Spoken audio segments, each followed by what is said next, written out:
सरदार वल्लभ भाई पटेल की 150वीं जयंती पर प्रदेश के साथ राजधानी भोपाल में भी राष्ट्रीय एकता दिवस के अवसर पर भव्य कार्यक्रम का आयोजन भोपाल के शौर्य स्मारक में हुआ। मुख्यमंत्री डॉक्टर मोहन यादव ने रन फॉर यूनिटी कार्यक्रम में शामिल होकर एकता, अखंडता और समरसता का संदेश दिया। इस अवसर पर बीजेपी प्रदेश अध्यक्ष हेमंत खंडेलवाल, मंत्री राकेश सिंह, मंत्री कृष्णा गौड़, मंत्री धर्मेंद्र लोधी और विधायक भगवान दास सबनानी समेत कई जनप्रतिनिधि मौजूद रहे। सुबह 8 बजे से शुरू हुई एकता दौड़ शौर्य स्मारक से शुरू होकर लाल परेड मैदान पर संपन्न हुई। हजारों युवाओं, पुलिसकर्मियों, एनसीसी कैडेट्स और खिलाड़ियों ने उत्साहपूर्वक भाग लिया। मुख्यमंत्री डॉक्टर मोहन यादव ने कहा कि कार्यक्रम सरदार वल्लभ भाई पटेल के योगदान को समर्पित है, जिन्होंने 562 रियासतों को मिलाकर एक भारत बना और प्रशासनिक तंत्र को मजबूत किया। उन्होंने मध्य प्रदेश स्थापना दिवस के बारे में कहा कि इस बार भव्य रूप से 3 दिवसीय उत्सव के रूप में मनाया जाएगा, जिसमें सम्राट विक्रमादित्य महानाट्य की विशेष प्रस्तुति देखने को मिलेगी। Run for unity Sardar Vallabh भाई पटेल के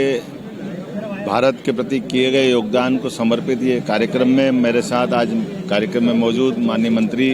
श्रीमान राकेश सिंह जी, माननीय मंत्री धर्मेंद्र लोधी जी, माननीय मंत्री श्रीमती कृष्णा गौड़ जी, हमारे यशस्वी अध्यक्ष श्रीमान हेमंत खंडेलवाल जी और हम सब ने मिलकर यशस्वी प्रधानमंत्री ने ये जो हमारे सरदार वल्लभ भाई पटेल के अतीत के किए गए व आज़ादी के समय के अद्भुत काम को स्मरण कराने का पूरे देश को और दुनिया को ध्यान दिलाने के लिए जिस प्रकार से केवड़िया धाम की स्थापना की है और सरदार वल्लभ भाई पटेल ने वाकई अद्भुत काम किया, जिनके कारण से ये जो हमारी भारतीय प्रशासनिक सेवा की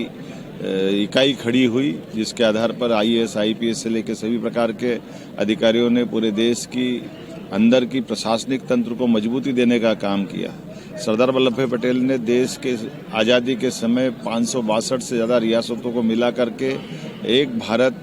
दुनिया के सामने दृढ़ता के साथ कैसे खड़ा हो सके, इसका भी अपना जीवन का सर्वोच्च देने का प्रयास किया। इसी के साथ साथ हमारे 12 ज्योतिर्लिंग में से प्रथम ज्योतिर्लिंग सोमनाथ के मंदिर का पुनर्जीर्णोद्धार करा करके हमारे स्वाभिमान के साथ सनातन संस्कृति के आधार पर भारत की पहचान को पुनर्स्थापित करने का काम किया। उनके कई प्रकार के कामों को हम स्मरण करें और अतीत के उस काल में हुई गलतियों के आधार पर भी हमारे महापुरुष कितने कठिनाइयों के बीच भी सही मार्ग दिखाते हैं। ऐसे में सच्चे अर्थों में सरदार पटेल का नाम बहुत आदर से लिया जाना चाहिए। आज के इस अवसर पर पूरे प्रदेशवासियों को, देशवासियों को मेरी अपनी ओर से भी बधाई और हम सब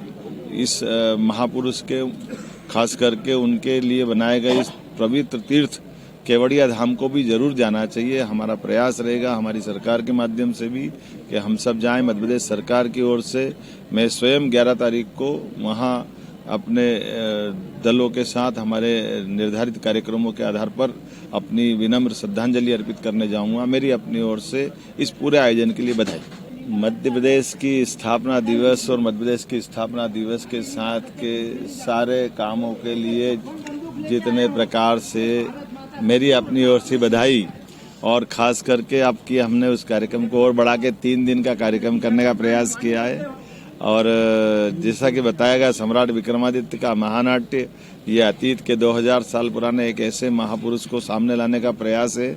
जो लोगों के दिलों पे राज करते हैं। विक्रमादित्य नाम बोलते ही लोगों का हृदय एकदम स्पंदित हो जाता है, आनंदित हो जाता है और विक्रमादित्य एक व्यक्ति के अंदर कितने सद्गुण हो सकते हैं उसका सर्वोच्च प्रतिमान है, जिसके आधार पर वीरता, न्यायशीलता, दानशीलता, अपनी जनता की बेहतरी के लिए अपनी जान की बाजी लगाने के लिए भी जो तत्पर रहता है। विक्रमादित्य और बेताल, विक्रमादित्य और 32 पुतलियों का सिंहासन, कई सारी घटनाओं को जोड़ करके महानाट्य के माध्यम से उस इतिहास को जीवंत करने का प्रयास मध्य प्रदेश सरकार के द्वारा 2 और 3 को होने वाला है। आइए हम सब मिलकर के ये 3 दिन के कार्यक्रम के साथ साथ पूरे प्रदेश में मध्य प्रदेश का स्थापना दिवस मनेगा और मध्य प्रदेश का स्थापना दिवस यशस्वी प्रधानमंत्री के आशीर्वाद से जब जीवन के सभी क्षेत्रों में सरकार सबकी कल्याणकारी योजनाओं के आधार पर आगे बढ़ रही है तो स्थापना दिवस भी उस गरिमा के अनुरूप होना चाहिए, इसलिए 3 दिवसीय करने की परंपरा प्रारंभ की है। मेरी अपनी ओर से सबको बधाई।